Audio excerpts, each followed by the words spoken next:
Hello everyone, welcome to AKSIS academy daily current affairs.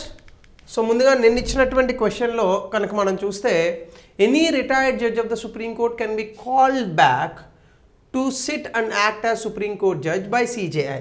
అంటే president prior permission తీసుకొని retire అయినటువంటి జడ్జిలను కూడా మనం వాడుకోవచ్చు అడాక్ జడ్జెస్గా. అలాగే high court has the power to review its own judgement as the supreme court does. హైకోర్టుకి లేదు, సెల్ఫ్ రివ్యూ అనేటటువంటి సుప్రీంకోర్టుకి మాత్రమే ఉంది. సో కాబట్టి ఇది తప్పు. సో 1 తప్పు కాబట్టి these are mistakes. So the answer is 1 only.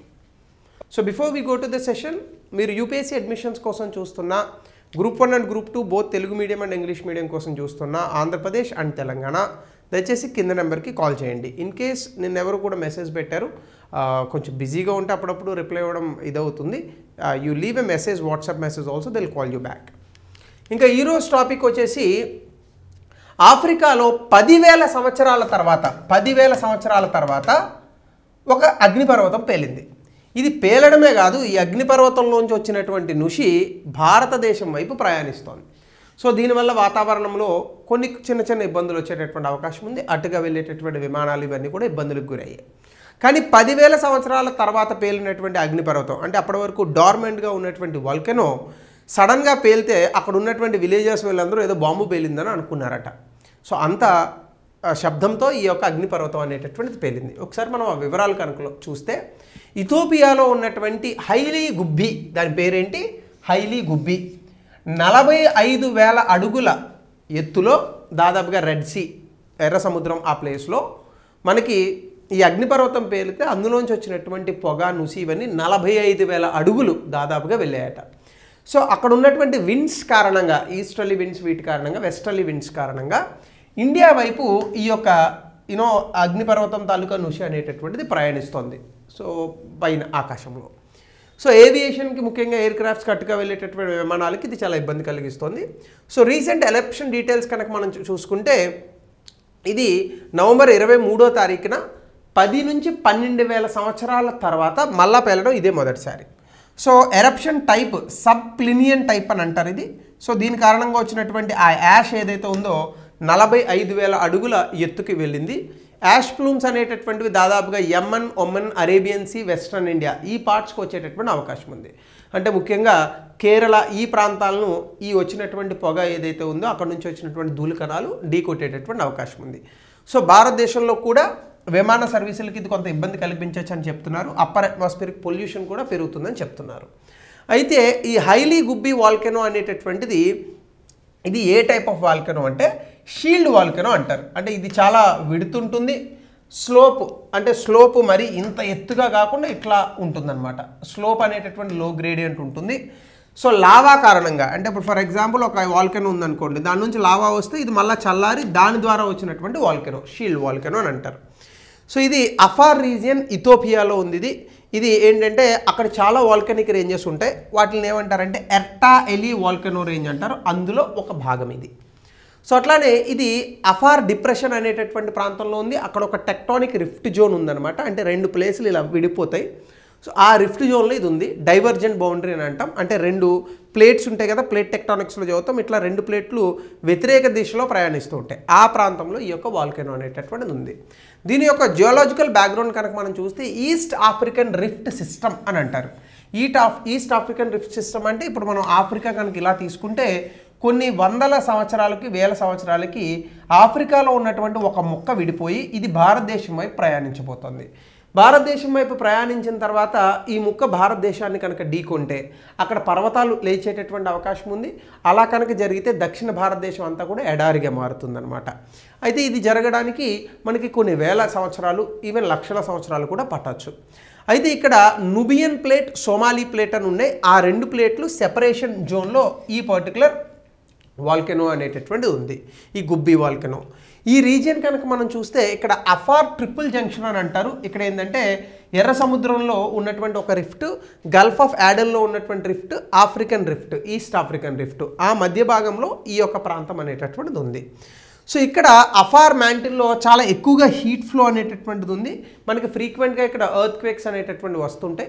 ఎట్లయితే మన హిమాలయాల్లో ఎక్కువగా ఎర్త్ క్వేక్స్ వస్తూ ఉంటాయో ఆఫ్రికన్ రీజియన్లో ఈ east African rift valley system దగ్గర మనకి ఎక్కువగా ఎర్త్ క్వేక్స్ వచ్చేటటువంటి అవకాశం ఉంటుంది. సో ఫిషర్స్, ఎరప్షన్స్ అవన్నీ చాలా కామన్గా జరుగుతూ ఉంటాయి. అయితే ఇక్కడ స్పెషాలిటీ ఏంటంటే ఈ యొక్క అగ్నిపర్వతం 10 నుంచి 12,000 సంవత్సరాల వరకు ఇప్పటి వరకు ఆ అగ్నిపర్వతం పేర్లేదు, ఇప్పుడు పేరెళ్ళింది. అలాగే వాల్కానిక్ లొకేషన్ ఫీచర్స్ కనుక మనం చూస్తే హైలీ గుబ్బి అనేటటువంటిది అఫార్ డిప్రెషన్లో ఉంది. ఇది సీ లెవెల్ అంటే సముద్ర మట్టం కన్నా కిందకు ఉందన్నమాట. సో ఇక్కడ సాల్ట్ ఫ్లాట్స్, లావా ఫీల్డ్స్ అంటే ఎప్పుడో ఎరప్ట్ అయినటువంటి ఆ లావా వచ్చి మళ్ళీ చల్లబడిపోవడము, అక్కడ ఉన్నటువంటి చాలా ప్రాంతాల్లో ఈ సెలైన్ అంటే ముఖ్యంగా సెలిన్ వాటర్ అంతా వచ్చి అక్కడ మొత్తంగా డ్రై అయిపోయిన తర్వాత సాల్ట్ ఎక్కువగా మనకి అక్కడ కనిపిస్తుంది. జియోథర్మల్ వెంట్స్, డీప్ ఫిషర్స్ ఇవన్నీ కూడా అక్కడ ఉన్నాయి. జియోథర్మల్ వెంట్స్ అంటే మనకి సాధారణంగానే అగ్నిపర్వతాలు ఉన్న చోట ఎక్కడైనా చిన్న చిన్న కన్నాలు అవి ఉంటే అక్కడ నుంచి బాగా వేడి ఇవన్నీ పైకి వస్తూ ఉంటాయి అన్నమాట, అట్లాంటివి. అలాగే ఎర్టా అలీ రేంజ్లో ఉంది. అలాగే టెక్టానిక్ స్ట్రెట్టింగ్ జోన్స్ అంటే మనకి టెక్టానిక్ ప్లేట్స్ చూసుకుంటాం కదా, ఈ ప్లేట్ ఇట్లా పోతుంది, ఈ ప్లేట్ ఇట్లా పోయింది అనుకోండి, ఇందులోంచి లావా పైకి వస్తుంది అనమాట. అలా ఒక రేంజ్ ఉంటుంది, ఆ పేరే ఎర్టా అలీ రేంజ్ అనమాట. సో ఇక్కడ ఈ యొక్క హైలీ గుబ్బి అనేటటువంటిది ఉంది. అయితే హిస్టరీ ఆఫ్ ద వాల్కనో కనుక మనం చూస్తే లాస్ట్ టైం ఇది హోలోసీన్ పీరియడ్లో 10 నుంచి 12,000 సంవత్సరాల క్రితం ఇది పేలిందట. సో 2025లో ఇప్పుడు పేలినటువంటి దాన్ని ఏ కోవలో వేస్తారంటే సబ్ ప్లినియన్ అని అంటారు. అంటే strong vertical ash column. Sub Plinian అంటే ఏంటంటే ఇది వాల్కనో అని అనుకుంటే ఇది పేలినటువంటి తాకిడికి స్ట్రైట్గా ఈ యొక్క పొగ అనేటటువంటిది ఆవరిస్తుంది. దాన్ని సబ్ ప్లినియన్ కేటగిరీ అని అంటాం. సో యాష్ ప్లూమ్ అనేటటువంటిది కమర్షియల్ ఫ్లైట్స్ అంటే మన విమానాలు వెళ్ళేంత ఎత్తు వరకు కూడా ఈ యొక్క ధూళి కణాలు, దుమ్ము కణాలు అనేటటువంటి వచ్చేసాయి. అంటే 45,000 స్క్వేర్ ఫీట్. ఇందులో మనకి సల్ఫర్ డయాక్సైడ్తో పాటు ఇంకా ఫైన్ యాష్ పార్టికల్స్, దుమ్ము, ధూళి ఇవన్నీ కూడా అందులో భాగంగా ఉన్నాయి. అయితే ఇథోపియన్ వాల్కనిక్ ఎరప్షన్ తాలూకా కాజెస్ ఏంటంటే ఫస్ట్ ఆఫ్ ఆల్ ఇందాక నేను చెప్పినట్టు డైవర్జెంట్ ప్లేట్ బౌండరీస్, అక్కడ ఉన్నటువంటి ప్లేట్ టెక్టానిక్స్ రెండు వ్యతిరేక దిశలో వెళ్ళడం వల్ల మాగ్మా పైకి వచ్చింది, దాన్ని డైవర్జెంట్ ప్లేట్ బౌండరీ. అలాగే అఫార్ మ్యాంటిల్ ప్లూమ్ అంటే అక్కడ ఉన్నటువంటి మాగ్మా సప్లై పెరిగిపోవడం వల్ల కూడా ఇది పేలిందని చెప్తున్నారు. మూడోది క్రస్టల్ థిన్నింగ్ అంటే ఎప్పుడైతే భూమి పైన ఉన్నటువంటి ఆ క్రస్ట్ చిన్నదైపోయిందో ప్రెషర్ అనేటటువంటిది ఏమవుతుంది, కింద రెడ్యూస్ అవుతుంది, దానివల్ల పైకి వస్తుంది.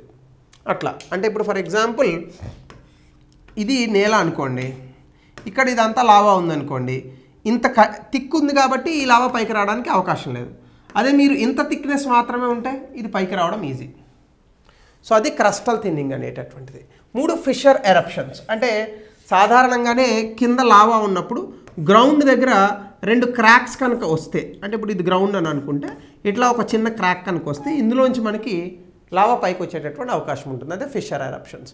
అలాగనే మనకి సాధారణంగా ఎరప్షన్స్ ముందు భూకంపాలు సర్వసాధారణంగా వస్తూ ఉంటాయి. ఎరప్షన్ అయిన తర్వాత కూడా మనకు భూకంపాలు వస్తూ ఉంటాయి. So seismic activity precedes eruption, ఇక్కడ అది జరిగిందట. సాధారణంగా ఎరప్షన్ అయ్యాక సెస్మిక్ యాక్టివిటీ వస్తుంది, కానీ ఇక్కడ సెస్మిక్ యాక్టివిటీ ప్రిసీడ్స్ ఎరప్షన్, ఇక్కడ కొంత రివర్స్లో జరిగినట్టుగా మనకు అనిపిస్తోంది. అలాగే కంపోజిషన్ ఆఫ్ యాష్ వాల్యూమ్ ఇందులో ఏమేమి ఉన్నాయంటే సిలికేట్స్ ఉన్నాయి, అది రిలీజ్ చేసినటువంటి ఆ ధూళి కణాల్లో సిలికేట్స్ ఉన్నాయి, ఇంకా రాక్ డెబ్రిస్ ఉందట, సల్ఫర్ డయాక్సైడ్, అలాగే ఇంకా దీనివల్ల యాసిడ్ ఫార్మేషన్స్, వాల్కానిక్ గ్లాస్ షార్డ్స్, ఇవన్నీ మనకు గుర్తుండవు. ఈ వాల్కానిక్ గ్లాస్ షార్డ్స్ వల్ల ఏమవుతుందంటే ఇవి కనుక విమానాలకు తగిలితే విమానాలు ప్రమాదాలకు గురయ్యే అవకాశం ఉంటుంది.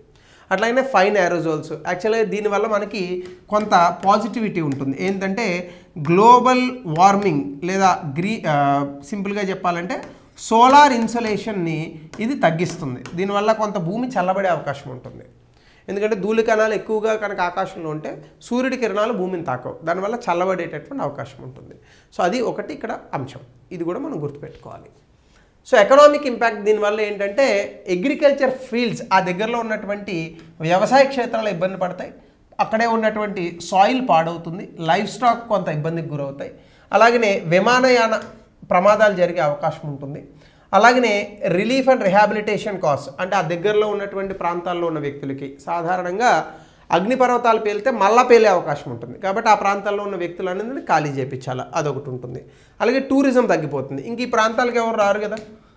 అగ్నిపర్వతం పేలనంత వరకు ఎవడైనా వచ్చి చూస్తాడు, అగ్నిపర్వతం పేలితే చూసేవాళ్ళు ఎవరు ఉంటారు, అంత పిచ్చోళ్ళు. అట్లాగనే ట్రేడ్ అండ్ సప్లై చైన్స్ ఆ ప్రాంతాల్లో trade and supply especially towards this red sea ఇవన్నీ తగ్గే అవకాశం ఉంటుంది. సో ఇవన్నీ కూడా మనకు అందులో ఉన్నటువంటి ఎకనామిక్ ఇంపాక్ట్స్. ఎన్వైరన్మెంటల్ కాన్సిక్వెన్సెస్ మనకు తెలిసినవే. గాలి కాలుష్యం జరుగుతుంది, వాటర్ కాలుష్యం కూడా జరుగుతుంది. ఎందుకు అంటే ఈ యొక్క నీరు ఆ ప్రాంతాల్లో ఎక్కడైనా నదుల్లో ప్రవహిస్తూ ఉంటే యాష్ అంతా వచ్చి దాంట్లో పడుతుంది, అది కలుషితం అవుతాయి. అలాగే హ్యాబిటాట్ డిస్రప్షన్, అక్కడ ఉన్నటువంటి ప్రాంతాల్లో ఈ యాష్ కారణంగా అడవులు ఇవన్నీ కూడా ఆ దుమ్ము ధూళితో నిండిపోయేటటువంటి అవకాశం ఉంటుంది. ఎందుకంటే అదేమి ఇంత 1 కిలోనో 2 కిలోలో రాదు కదండి. 45,000 స్క్వేర్ ఫీట్ 45,000 ఫీట్ స్పేస్లోంచి మనం ఇమేజ్ తీసినా అంత కనిపిస్తుందంటే ఎంత పైకి వచ్చి ఉంటుందో అది. సో కాబట్టి మీరు ఆలోచించండి. సో అలాగే సాయిల్ pH మారుతుంది, ఫర్టిలిటీ మారుతుంది, క్లైమేట్ కూలింగ్ జరగచ్చు ఏరోజోల్స్ వల్ల. అయితే కొత్తగా లావా కారణంగా ఫీల్డ్స్ ఇవన్నీ కూడా ఏర్పడవచ్చు. సో ఇలా మనకి ఇంకా చాలా వాల్కనోస్ ఉన్నాయి ఆఫ్రికాలో. ఒకటి మౌంట్ ఇరాంగాంగో, అలాగే మౌంట్ సిలాయ్ కెన్యాలో ఉంది, దబాహు వాల్కనో ఇథోపియాలోనే ఉంది, అలాగే అలియాటా ఇథోపియా, అలాగే జిబౌతిలో అర్ధోకోబా, ఇథోపియాలో మల్హాలే సావ్యో ఇన్ ఇథోపియా. సో ఇథోపియాలో మనకి చాలా వాల్కనోస్ ఉన్నాయి, అందులో ఒకటి ఇప్పుడు పేలింది. అయితే నైబరింగ్ కంట్రీస్ ఏమున్నాయి జోగ్రఫీగా అడగచ్చు. Eritrea, Djibouti, Somalia, Kenya, South Sudan, Sudan, ఈ కంట్రీస్ ఇథోపియా పక్కన ఉన్నటువంటి దేశాలు. అయితే భారతదేశానికి ఈ ధూళి కణాలు ఎందుకు వస్తున్నాయి అంటే వెస్ట్రలీ విండ్స్, పశ్చిమ దిశగా వీసేటటువంటి గాలుల కారణంగా, జెట్ స్ట్రీమ్స్ కారణంగా ఆ జెట్ స్ట్రీమ్స్ వీటిని భారతదేశం వైపు తీసుకొస్తున్నాయి. ఒకటి. 2, ఇవి ట్రోపోస్పియర్ కన్నా పైన ఉండడం వల్ల ఎక్కువ డిస్టెన్స్ ట్రావెల్ చేయడానికి అవకాశం ఉంటుంది. ఎందుకంటే అక్కడ వర్టికల్ విండ్ కన్నా హారిజాంటల్ విండ్ అనేటటువంటిది మనకి ఎక్కువగా ఉంటుందన్నమాట. డిసెంట్ కూడా స్లోగా కిందకు వస్తుంది, దానివల్ల ఎయిర్ క్వాలిటీ పాడే అవకాశం ఉంది.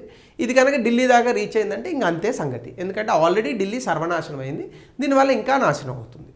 సో కాబట్టి ఆ రకంగా మనం ఈ యొక్క యాష్ అనేటటువంటిది భారతదేశానికి ట్రావెల్ చేయడం చూడొచ్చు.